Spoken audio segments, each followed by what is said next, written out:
गांव के किसी कोने में एक छोटे से घर में एक किसान रहता था। वह दिन रात खेतों में मेहनत करता अपने परिवार के लिए। उसकी पत्नी और 2 बच्चे भी थे। बच्चों को पढ़ाई का बहुत शौक था और किसान भी चाहता था कि उनके बच्चे बड़े होकर कुछ बने, लेकिन उसे समय की कीमत का अंदाजा नहीं था। हर सुबह जब सूरज उगता, किसान अपने काम पर निकल पड़ता। उसके बच्चे स्कूल जाते और पत्नी घर का काम करती। दिन भर की मेहनत के बाद जब शाम होती तो किसान थक कर घर लौटता। वह चाहता था कि कुछ समय अपने बच्चों के साथ बिताए, उनकी पढ़ाई की बात करे, लेकिन थकान उसे सोने पर मजबूर कर देती। एक दिन गांव में एक साधु का आगमन हुआ। साधु ने गांव वालों को समय की महत्ता समझाने के लिए एक कथा सुनाई।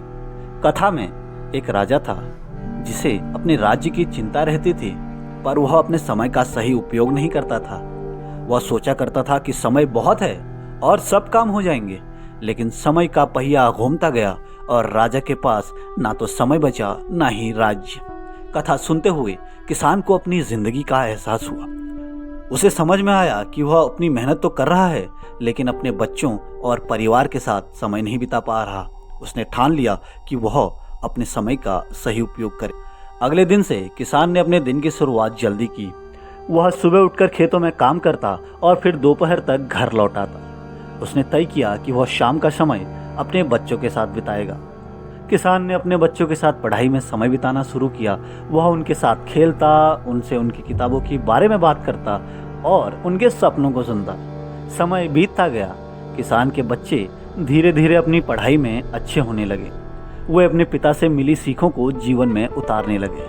किसान भी खुद को पहले से ज्यादा खुश और संतुष्ट महसूस करने लगा। फिर एक दिन गांव में एक बड़ा उत्सव हुआ। उस उत्सव में गांव के सबसे विद्वान व्यक्ति ने किसान के बच्चों को पुरस्कार दिया। उन्होंने कहा, इन बच्चों की सफलता का राज उनके पिता का समय है, जो उन्होंने सही दिशा में लगाया। किसान की आंखों में आंसू आ गए। उसे अब एहसास हो चुका था कि समय की कीमत कितनी महत्वपूर्ण है। अगर वह अपने समय को सही से नहीं बांटता तो शायद आज उसके बच्चे इतने सफल नहीं होते। किसान ने सभी गांव वालों को एक बात सिखाई, समय का सही उपयोग करना सीखो।